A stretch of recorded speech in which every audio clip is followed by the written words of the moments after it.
하나님 말씀 마가복음 10장 23절 30절 23절부터 30절만 했어.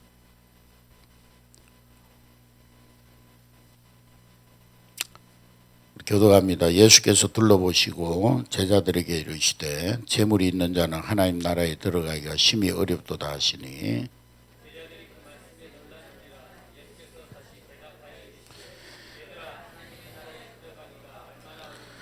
낙타가 바늘기로 나가는 것이 부자가 하나님 나라에 들어가는 것보다 쉬우니라 하시니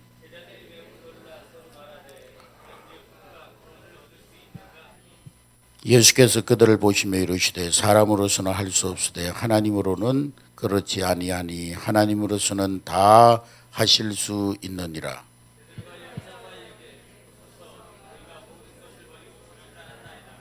예수께서 이르시되 내가 진실로 너희에게 이르노니 나와 복음을 위하여 집이나 형제나 자매나 어머니나 아버지나 자식이나 전토를 벌인 자는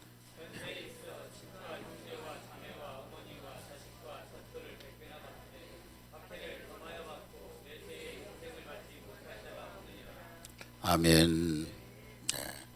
한번 따라하겠습니다. 전부가 아니면 모두가 아니다. 할렐루야. 옛날 그 성당 기사단이 세례를 받을 때 이상한 모습으로 세례를 받았다고 합니다. 어떻게 세례받느냐 하면은 온몸을 물에 잠기는데 자기들이 들고 있는 이 칼, 검은 물 밖으로 내놓고 세례를 받았다는 것입니다. 주님, 저는 다른 것은 다 주님 앞에 드려도 이 검만은 주님께 드릴 수가 없습니다. 전쟁터에 나가서는 이 칼만은 주님 뜻대로 사용하지 않고 명령대로 사용해야 됩니다. 이 검만은 주님의 것이 아닙니다. 이 검만큼은 주님의 뜻이 아닌 내 뜻대로 내가 사용해야 되는 검입니다. 그랬다는 것입니다. 여러분, 전부가 아니면은 모두가 아닙니다. 따라하겠습니다. 전부가 아니면 모두가 아니다. 예. 우리는 혹시 세례 받을 때 내 돈지갑은 들고 세례 받고 있지는 않습니까?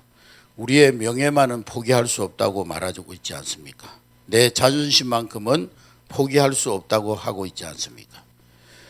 미국의 그 장로교 잡지에 이런 글이 써 있는데 어떤 분이 간증을 했는데 꿈을 꿨는데 잠을 자는데 천국을 이리저리 구경하고 있습니다. 수많은 나라 사람들이 천국에 와가지고 생활을 하고 있는 그런 모습이 보였는데 신비로운 모습이 보이는데 그 옆에 사람에게 물어봤습니다. 당신은 어떻게 신앙생활하다 천국에 왔었습니까? 그렇게 물어보니까 그 사람이 대답하기를 나는 1860년 동안 이 천국에 살고 있습니다. 아주 일찍 온 셈이죠. 나는 바울 시대의 로마에 살았습니다. 나는 예수님을 잘 믿고 있었습니다. 그런데 네로가 나를 잡아가지고 기둥에 매두었습니다. 예수 믿는다고 굶어 죽이려고 하는 것이었습니다. 한참 지나도 죽지 않으니까 내 발밑에다가 장작더미를 샀더니만 불을 질러서 나를 죽였습니다. 그때 얼마나 무서웠습니까? 그러니까 아니요, 도리어 너무 기뻤습니다. 예수님이 나를 위해 내 죄를 지고 십자가에 죽으셨는데 나도 주님을 위해서 죽을 수 있다고 생각하니까 그때 한없이 기뻤습니다. 그 말을 듣고 천국을 구경하던 그 사람이 자기 신앙이 부끄러워지기 시작했습니다. 그러다가 또 조금을 가다가 한 사람을 만나가지고 물어봤는데 어디에서 신앙생활하다 천국에 왔습니까? 그랬더니만 나는 이 하늘나라에 이곳이 온 지 수백 년밖에 되지 않았는데 나는 저 남의 에로망가 섬에서 왔습니다. 나는 식인종이었는데 존 윌리엄 선교사께서 그 섬에 와가지고 예수님 이야기를 들려주었습니다. 우리는 다 죄인으로 죽을 수밖에 없고 지옥 갈 수밖에 없는데 예수님이 이 땅에 오셔서 우리 죄를 짊어지시고 죽으셨다는 사실을 우리에게 가르쳐 줬습니다. 나는 그것이 왜 그렇게 확실하게 믿어지는지 정말 놀랄 정도였습니다. 나는 그 후에 어떤 일이 있어도 예수님을 따르고 예수님을 사랑하고 예수님을 섬기기로 서약했습니다. 그러던 어느 날 내 종족들이 선교사님을 잡아 죽였습니다. 그리고 나도 잡아서 나무에 묶어뒀습니다. 그러고는 나를 기진맥진할 때까지 팼습니다. 그들은 내가 죽은 줄 알고 돌아갔습니다. 이튿날 와서 보니까 내가 살아있는 것을 보고 내 머리를 장작 쪼개듯이 쪼갰습니다. 그리고 나를 요리해서 먹었습니다. 저런 끔찍한 일이 있을 수가 있나요? 아니요. 당신이 생각할 때는 끔찍해 보일지 모르지만 나는 기뻤습니다. 윌리엄 선교사님은 나에게 예수님은 내 죄를 짊어지고 십자가에서 그렇게 고통스럽게 죽으셨다고 가르쳐 주셨습니다. 그때 믿음을 끝까지 당당하게 지킨 것을 나는 기뻐하고 있습니다. 정말 자랑스럽습니다. 그런데 당신은 윌리엄 선교사와 같은 분을 위해서 얼마나 헌신하였습니까? 우리를 천국으로 부르신 예수님 위해서 어떻게 헌신하면서 살고 계십니까? 이런 갑작스러운 질문을 받으면서 대답을 하지 못했다는 것입니다. 그래서 이 천국을 여행하던 나그네가 슬픈 얼굴로 물끄러미 그 사람을 쳐다보다가 부끄러움을 느끼면서 깜짝 놀라가지고 깨어보니까 꿈이었다는 거예요. 그래서 그는 침대에서 식은땀을 흘리면서 몇 시간 동안을 울면서 회개하면서 자기의 생활을 점검해 봤다는 것입니다. 나는 주님을 위해 헌금 드리는 데는 인색했고 좋은 옷을 사는 데는 아낌없이 돈을 쓰지 않았는가. 나는 놀러 다니는 데는 많은 시간을 사용하면서 예배 드리는 데는 시간을 얼마나 바쳤는가. 나는 육적 건강을 위해서는 좋은 것이라면 다 사 먹으면서 영적 건강을 위해서 얼마나 기도하고 영적인 책을 사보았는가. 자기 자신을 돌아보면서 눈물을 흘리다가 꿈에서 깨어나가지고 자기 영적 생활을 다시 조정하기 시작했다는 것입니다. 베드로는 예수님을 위해서 모든 것을 버렸습니다. 예수님께서 제자들에게 말씀하시기를 재물이 있는 자는 하나님 나라에 들어가기가 심히 어렵다. 얘들아, 하나님 나라에 들어가기가 어떻게 어려운지 약대가 바늘기로 나가는 것이 부자가 하나님 나라에 들어가는 것보다 쉽다 그랬습니다. 그랬더니만 제자들이 놀래가지고 예수님 그러면 누가 구원을 받겠습니까? 예수님 말씀하시기를 사람으로 할 수 없지만은 하나님으로는 그렇지 아니하니 하나님으로서는 다 하실 수 있느니라. 베드로가 물었습니다. 보소서 우리가 모든 것을 버리고 주님을 쫓았습니다. 그때 예수님께서 말씀하시기를 내가 진실로 너희에게 이르노니 나와 및 복음을 위하여 집이나 형제나 자매나 어미나 아비나 자식이나 전토를 벌인 자는 금세에 있어 집과 형제와 자매와 모친과 자식과 전토를 100배나 받되 핍박을 겸하여 받고 내세 영생을 받지 못할 자가 없느니라. 할렐루야. 베드로는 예수님께 물었습니다. 보소서 우리가 모든 것을 버리고 주님을 쫓았습니다. 베드로는요 진짜 모든 것을 주님 때문에 버렸습니다. 주님 한 분을 위해서 모든 것을 포기했습니다. 영원한 것을 얻기 위해서 영원하지 않은 것을 다 버렸던 것입니다. 베드로는 먼저 재산을 버렸어요. 재산을. 베드로는 갈릴리 호수에서 고기 잡아서 생계를 이어가는 어부였는데 어느 날 고기를 한 마리도 잡지 못해가지고 이제 빈배를 끌고 이 바닷가로 나오고 있는 호숫가로 나오고 있는데 그때 예수님이 오셔서 깊은 곳에 그물을 내려서 고기를 잡으라 명령하셨어요. 그때 베드로는 예수님의 말씀에 순종했습니다.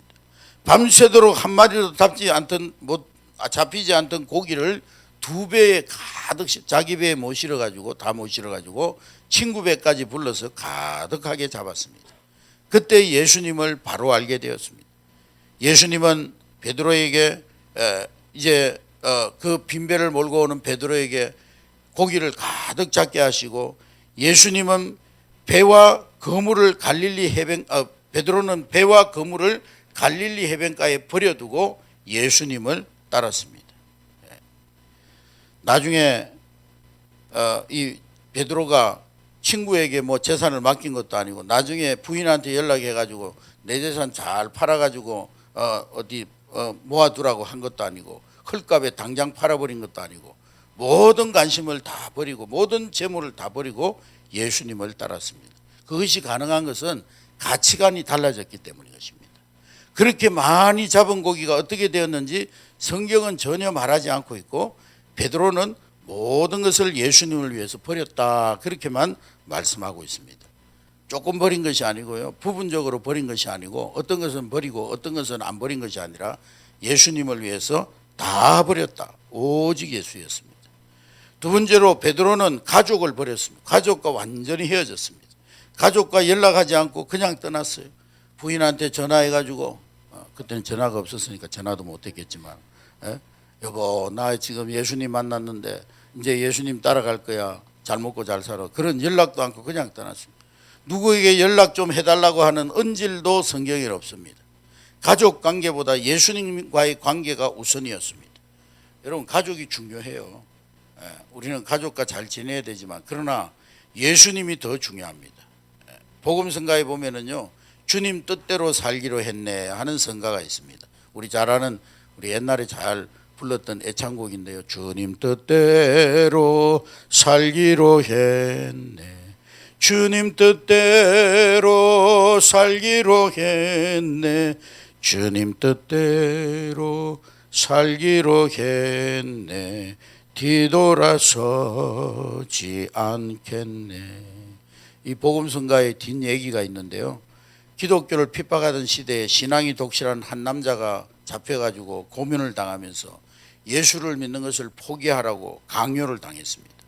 그러나 이 사람은 그 어떤 고문에도 굴하지 않았어요. 그러자 사랑하는 아들을 끌어다가 기둥에다가 매놓고 네가 예수를 믿는 것을 포기하지 않으면은 이 아들을 죽이겠다고 협박합니다. 그러나 듣지 않습니다. 그 다음에는 딸을 갖다 놓고 묶어놓고 보는 앞에서 죽여버리고 그 다음에 부인을 갖다 놓고 가족을 차례차례로 다 데리고 와가지고 하나하나 다 죽였어요. 마지막에는 그 사람까지 죽으면서 순교하면서 지은 노래가 바로 이 노래입니다. 주님 뜻대로 살기로 했네. 주님 뜻대로 살기로 했네. 뒤돌아서지 않겠네. 헨리 보스는 그런 말을 했어요. 나에게 머리가 둘 있다면은 나는 이 머리 둘을 주님 위해서 바치겠다 그랬어요.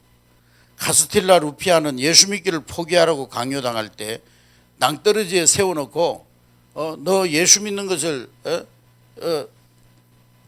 포기하면 살려주겠다고. 안 그러면은 너를 발로 차서 저 낭떠러지 밑으로 떨어뜨려 버리겠다고. 그때 이 카스틸라 루피아가 말하기를 당신이 비록 내 몸을 낭떠러지로 떨어뜨릴지라도 내 영혼은 다시 하늘나라로 올라갈 것입니다. 그랬다는 것입니다. 여러분 베드로는 가족과 함께 살고 싶은 본능적인 욕구를 버렸어요.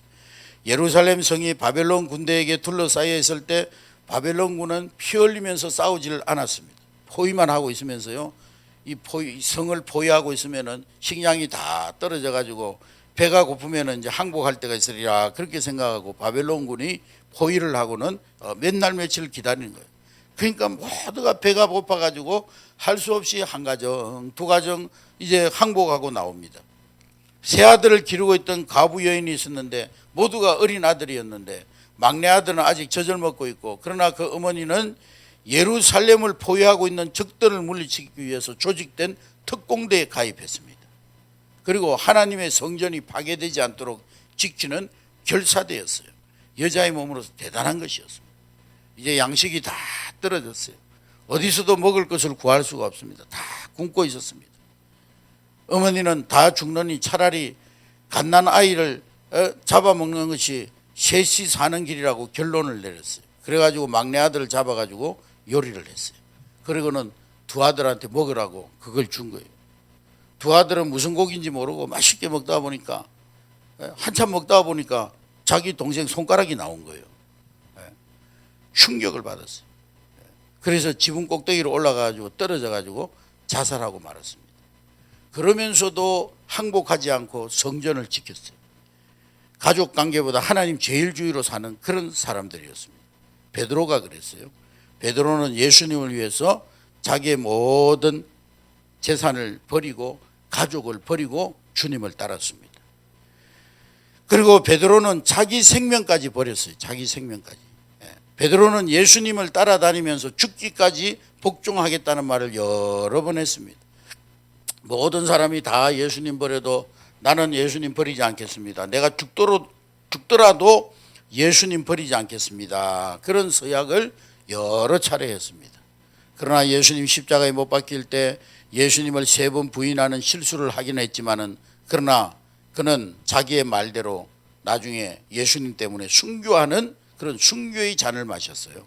아가야 파트리에서 십자가에 거꾸로 못 박혀서 죽었습니다. 자기를 십자가에 못 박으려고 하는 사람들에게 말하기를 우리 예수님이 십자가에 바로 못 박히셨는데 내가 어떻게 바로 못 박혀 죽겠느냐, 거꾸로 못 박아 죽여다오.